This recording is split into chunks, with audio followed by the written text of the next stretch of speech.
Good morning. Sunday morning, things are a little bit quiet.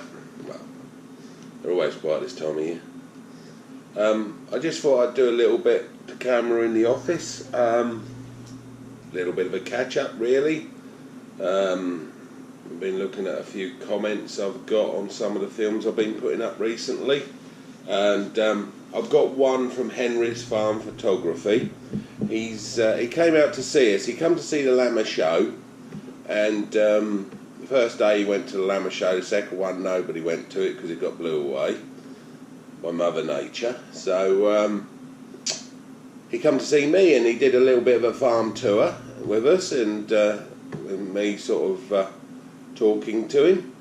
So he's uploaded that onto his site, and that's Henry's Farm Photography. So if you want to go and visit his site and see that footage, that's on there. He done a little bit of a question QA with me, a little question and answer section in my kitchen over a cup of coffee, I might add. And he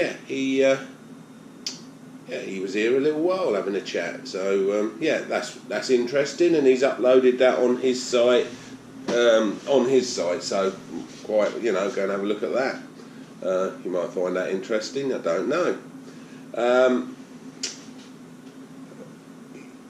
British Agri videos.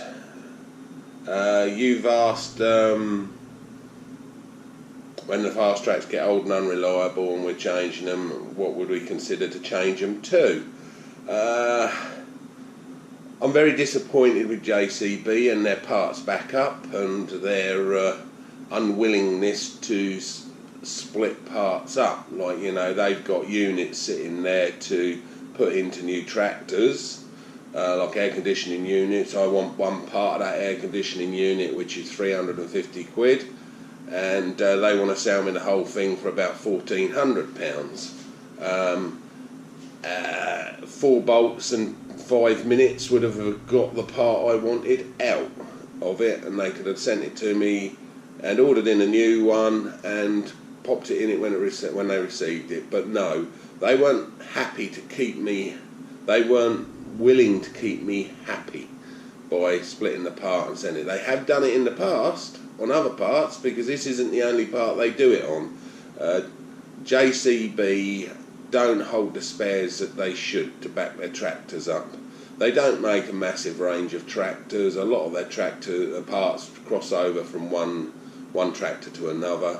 So, it ain't that they make a massive range of tractors. They just don't keep the spares. They just keep the units to fit onto the tractors on the production line. So their parts backup is pretty poor. The only thing they've got in their favour is the tractors that they actually produce are good tractors, and they suit my business very well. And they're very lucky to have Oliver's. Oliver's are an exceptional company, very respectful, decent, loyal company. So they're very lucky to have that company to back them up. They've got a lot of experience in fast tracks, Oliver's have. So very good company. So they're very lucky to have them. But if I was to choose another tractor now, Fendt, I ain't a lover of AGCO. I don't feel they've got any honour, AGCO. If the numbers don't stack up and they ain't happy about it, or there's something that ain't working quite right, they won't try and fix it. They'll just open the lid on the bin and chuck you in there. It's as simple as that. And companies that have sold their product for many years before they actually owned it, bought it up, they've supplied the local farming community with their product for many, many years, and there was issues there and they needed to be sorted, but instead of sorting them, they just pulled the plug and threw them in the bin. So, in my view, AGCO are Big Brother kicking the small boy about, but their tractors are exceptional. I've never really had a bad report on a Fendt tractor. I know a few whisperings about gearboxes, but then everybody slated the Eaton box, which they used to fit into the fast track. That gearbox was superb. It was superb, and if you drove the tractor right, you'd get 8 to 10,000 hours out of a gearbox on road work. It was a good gearbox, but it lacked the versatility for field work. So you know, that was the only issue with the Eaton box. But you need the versatility, the gearing and that to do a lot of the work that you do in the fields. You could get by, but it took skill. It took somebody who was taught to do it properly. So yeah, I think, like I said on my muck spreading film, for my business, JCB is top of the tree. It's a damn good, comfortable tractor for your driver to drive. With the Fendt box in it, it works very, very well. Well, Fendt, we call them Fendt boxes, but it's a German box in there.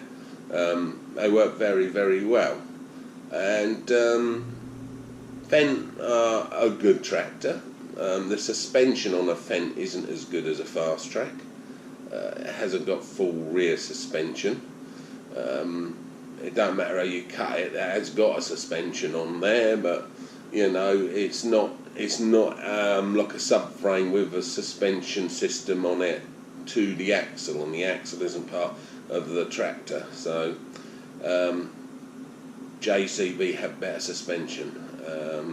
Even my 8250s, you know, they're a tractor type tractor, you see what I mean, but they've still got that chassis and everything's built into the chassis. But but John Deere, I think they're the third one on my list, but I don't know.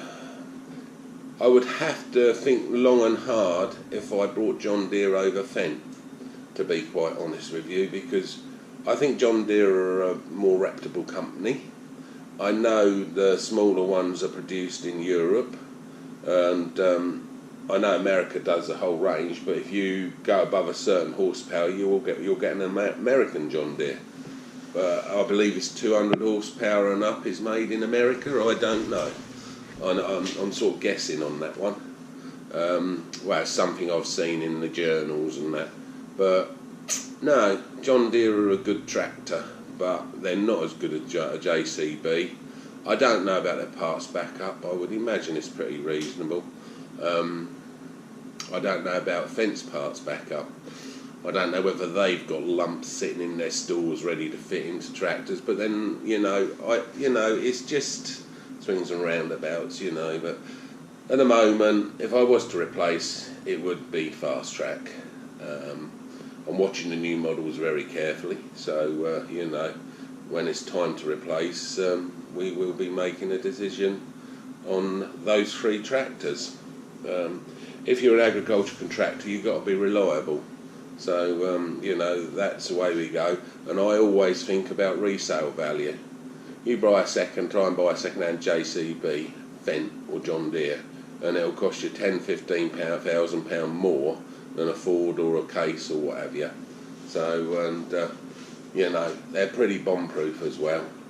And I hear about sort of Case sort of smashing their gearboxes up and things like that. So, and we do use a bigger tractor anyway. So, and Ford make no efforts to put a demo into me. They know of me. I deal with those.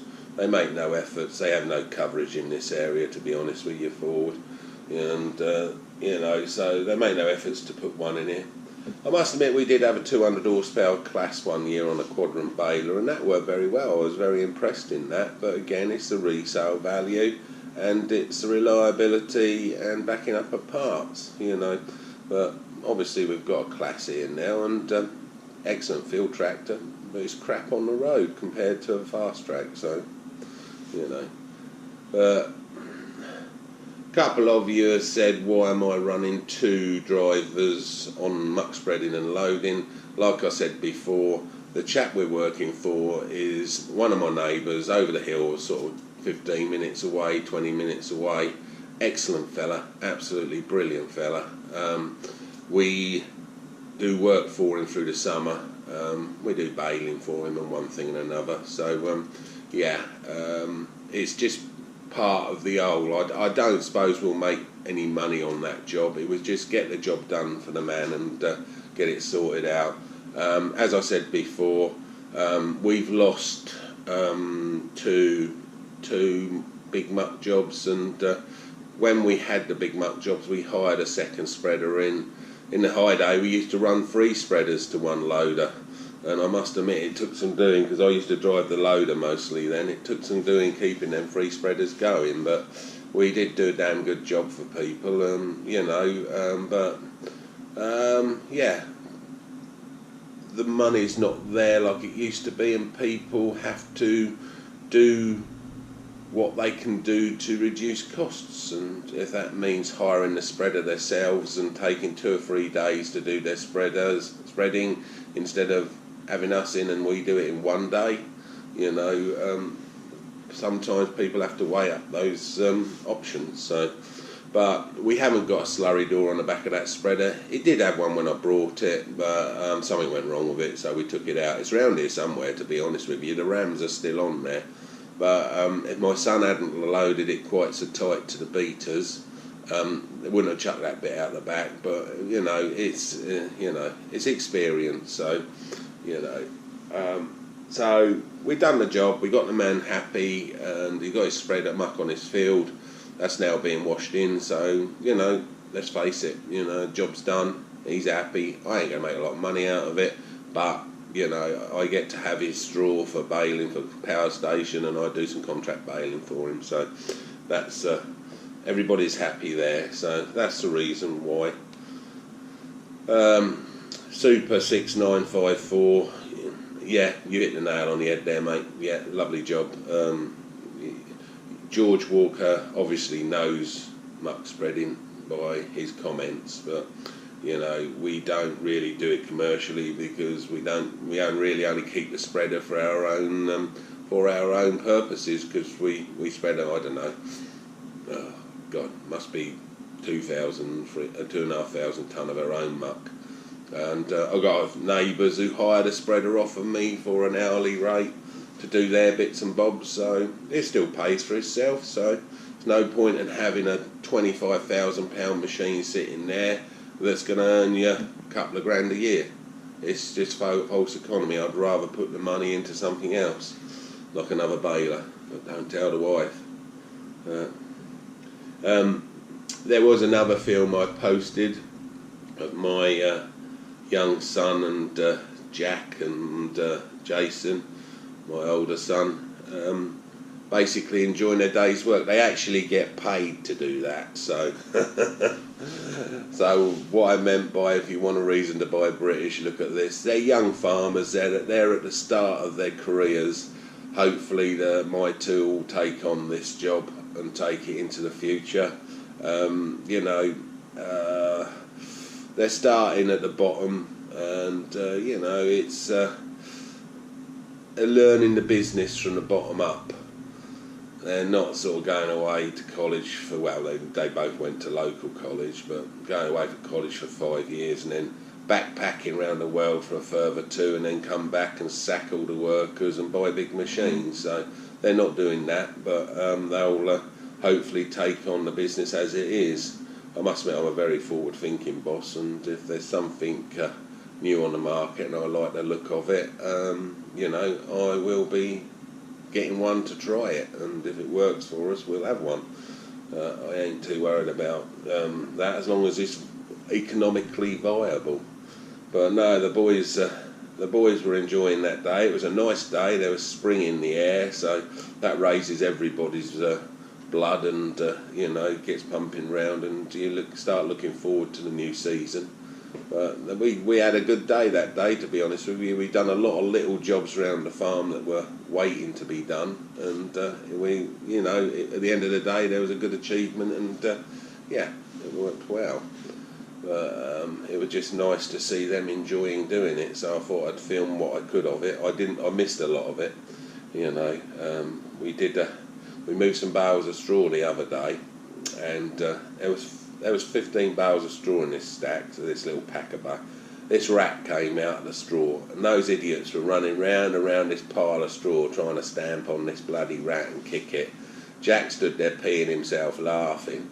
Jason was going one way, Anthony was going the other way, and they're running around these bars. I do wish I'd had my GoPro that day, because you would have loved that. Yeah, that was hilarious, absolutely hilarious. But no, we're getting on with the job. We've got a bit of land work to do, 120 acres to do, so we're going to look at that tomorrow, to be honest with you, because we're supposed to have had rain today, but you know, it hasn't occurred. Another little thing I'm going to put on this. Jamie, are you packing your suitcase, mate? You need to start thinking about it now, because I'm going to actually need a decision from you whether you are going to come and be with us this summer. We need to know, and I hope you're taking your driving lessons and pass your driving test ready. That make things a lot simpler if you pass your driving test.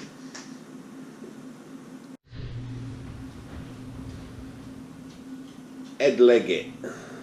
We've still got Wonky, he's still out there actually. I'll get a bit of film of him next time I've got the camera out there. So yeah, he's still here. He'll be here till about October, hopefully. Fingers crossed. Yeah, a few of you have commented, just seen my SF11 with the Bolker on. He's been all over the bloody place, he has. He's been down to Barnet, across to Wales, and all through the Midlands. So yeah, you probably will see him a bit. Yeah, it's a yellow wagon, and with blue writing and highlighted black. It's blue writing with a shadow of black on JCB yellow. So yeah, keep your eye out for him. The Bolker's just aluminium, so yeah, so it's just like any other Bolker. There's no writing on that. But yeah, there you see him. That's it, Shropshire. Matty Meerkat Games. Yeah, he saw him up near Shropshire. So yeah, there you go. He spotted a JWB.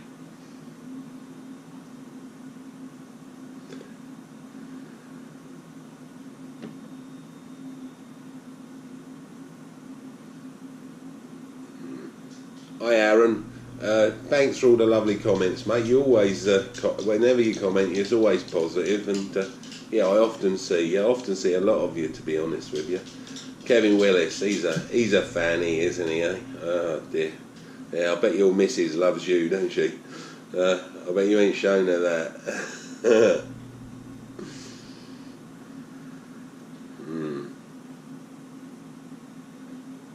Yeah, I bet she does as she's told. James Weston from USA. Our friends across the pond, our allies, remember? Yeah, side by side together. The bales we've got there, you're saying, can we use them for soil erosion? To be honest with you, we don't tend to suffer too much from soil erosion in this country like you would out there on the plains of America.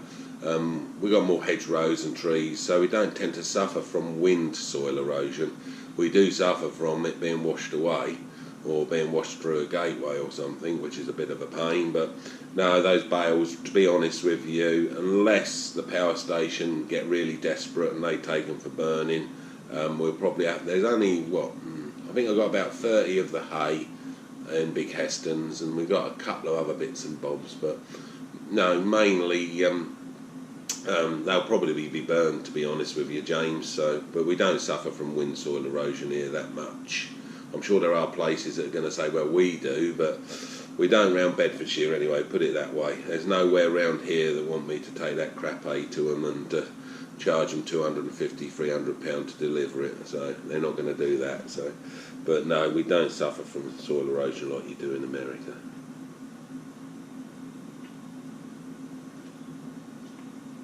Yeah, Jason is doing well, JD Monroe. He is doing very well, and very pleased with him, proud of him. But he's building his empire. He's got now, what's he got under his wing now? He's brought that caravan for lambing. He's got a Land Rover 90. He's got a Discovery 4. He's brought a New Holland baler with a Brown's Buzzard sledge and a Brown's Flat 8 grab. So yeah, he's getting a fair few bits of kit round him now. So you know, it's nice to see. He wants he knows what he wants. He wants to be self-sufficient in his own way. Like the baler is just to bale a few bales for the sheep. Little bales with sheep in pens and that are much, much better. And his brother's helping him a bit because the little bales helps out with the pigs as well, because they're easier to work with pigs. So yeah, he's doing well, Jason is, and he's doing a good job of it as well. You know, he can be proud of how he's doing it. So yeah, rotating camera for the cattle, and I use that as a cow cam.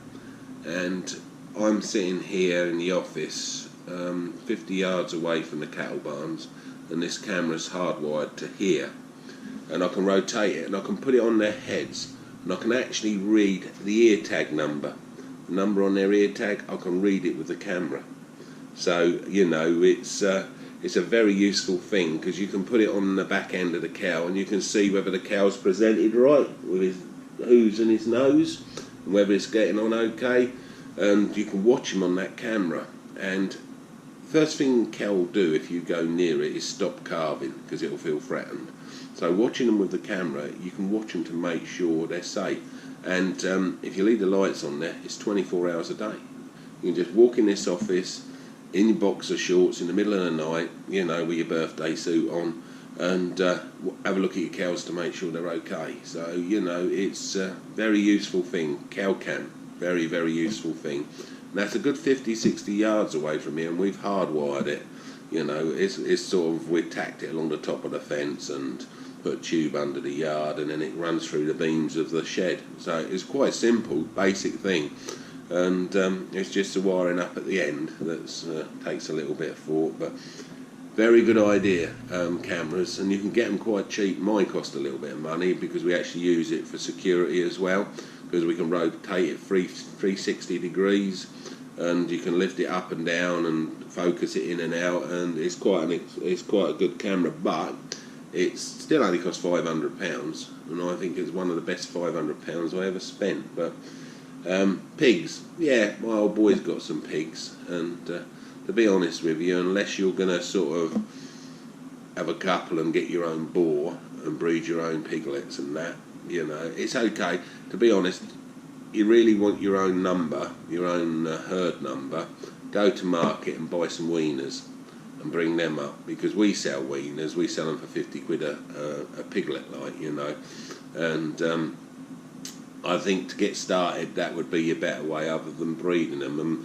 And a very, very wise man told me once, if you're going to have 10 sheep, you might as well have 200, because that 10 will cause you just as much hassle as 200, you know. So, you know, he's and you've got to have the equipment to do 10, and you can do 200 with the same equipment. It's just, you know, I ain't a sheep person, to be honest with you. They're a lot of work, and they can give you a lot of heartache. They really can give you a lot of heartache. So, you know, just be wary of that one. Pigs, if it was pigs or sheep, I'd go with pigs, to be honest. Sid Jones, yeah, I ain't going to drag them all the way to Rugby, mate. I'd love to come and see you sometime, but I would drag cattle all the way to Rugby. No, I don't know. I shan't be doing that. No. Owen Crouch, you asked after the man with the laser. His name's Craig. He operates in Sandy.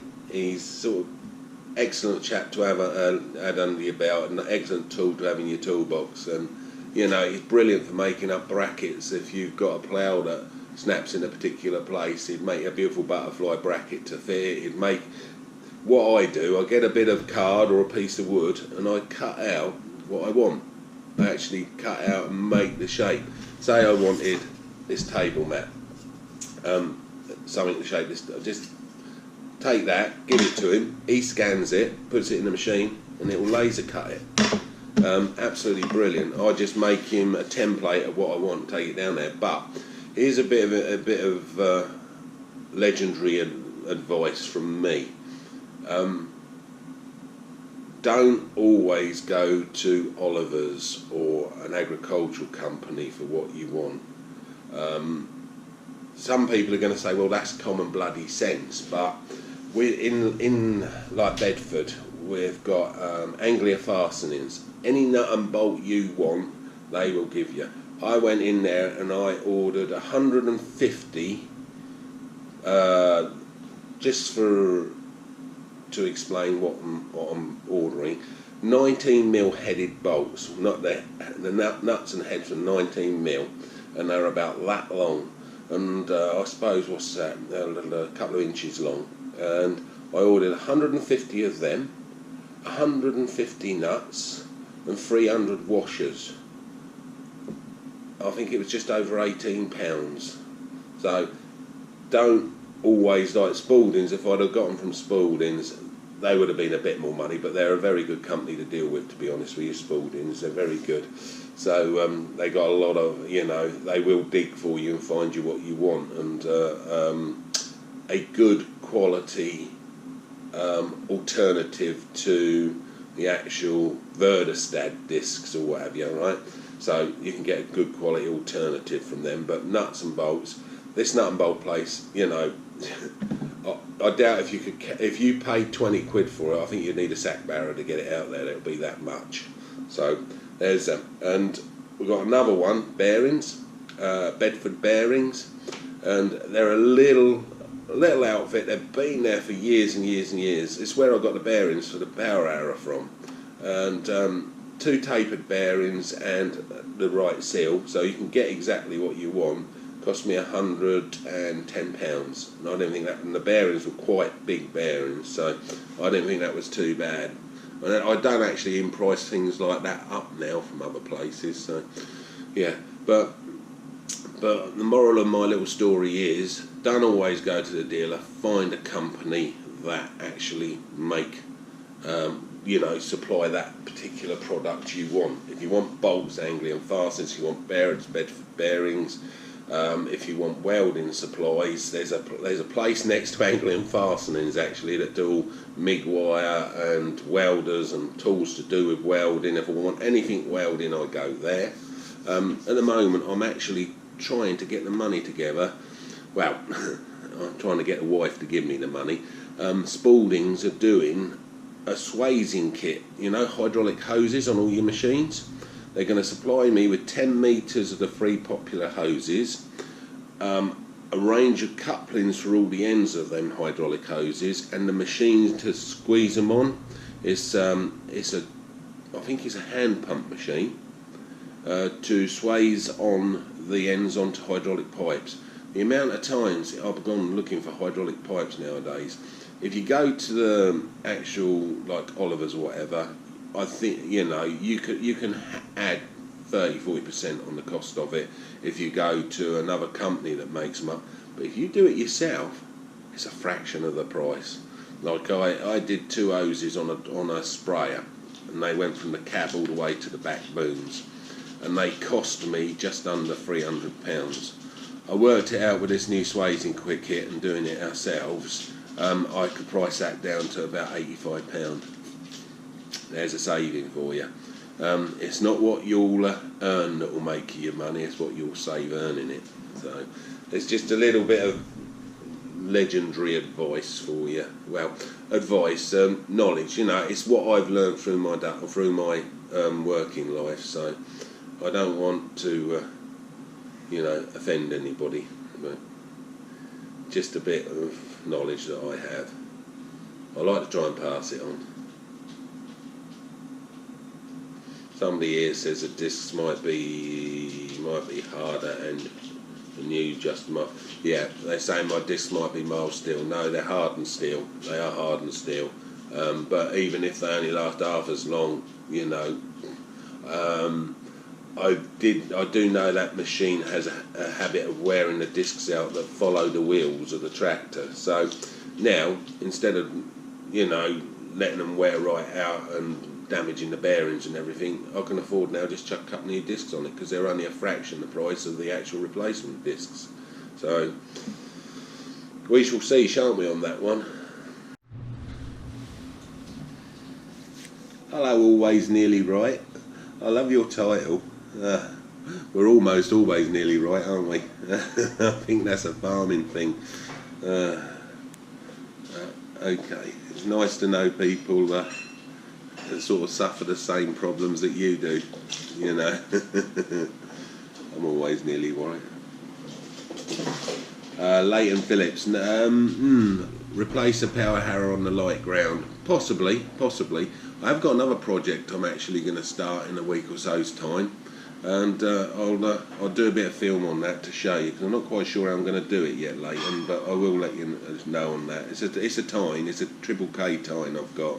I'm going to do something with that, but no, yeah, I suppose it's a lot cheaper to use that field bird or the carrier, the Livestock carrier. It's a lot cheaper on fuel and they're a lot quicker. So other than, so if we can do it with that other than the power harrow, that's what we'll be doing from now on. So yeah, I hope that answers your question, Leighton. James Weston, oh yeah, I'm glad you enjoyed the film on the field bird, Rabbie field bird. I'm glad you enjoyed the film, but I won't be able to film it being put back together because I went out there day and a half after I'd done the filming of it in bits, and he'd put it back together, but I have done a bit of a film of it completed, so I hope that'll help, and I'll do a film of it when it goes to work. Alright, you take care, James. Tom Real, yeah, Spaldings are a good company. I very recommend you give them a ring and get yourself a catalogue if you are in the job, because they'll save you hundreds and hundreds of pounds. So yeah.